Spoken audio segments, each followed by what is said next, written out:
আলাইকুম, ঈদ মোবারক। ঈদ উপলক্ষে আমরা একটু ফুচকা করছি। দেখলানি ফুচকাটা ক্লিয়ার হয়েছে। এটা ফুচকা রেডি করছি, আপনাদেরকে শেয়ার করি। আর ক্লিয়ার ফুচকা বানাইতে হয়, এটা হোমমেড ফুচকা। দেখলানি এটার ভিতরে আমরা আলু ভরছি, আলু মাশ করিয়া, বাকি আলু আর চিকপিস দিয়ে মাশ করছি। প্রথম বাজিছি ফাফড় লাগানো যাবেন, তারপরে আলু ভিতরে ঢুকাইছি মাশ করিয়া, ওটা দেখলানি আলু মাশ করিয়া ঢুকাইছি ইনসাইডও। আর এটা একটু বাঙ্গি বা মুখ না বাংলা তো ভিতরে হারাইতে পারতাম নাই। দেখলানি এখন আমি হারাই আরেকুর ভিতরে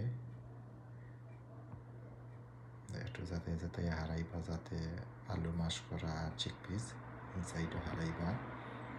দেখানি একটা বোর্ডের মাঝে কিউকাম্বার, গ্রিন চিলি আর ডিম রেস স্লাইস করে রাখছি। আর এটা হইল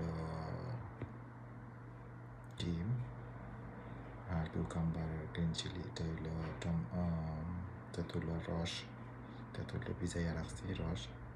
এটা দেখলানি আমি বড়িয়া কিন্তু ফাফড়ে বাজিয়া ফুচকারে বাজিয়া হারাইয়ার এখানে বাজিয়ার ফুচকা কিনে বাঁচতে হয়। দেখো ভিডিওটা ভালো লাগলে like and share and comment করবা।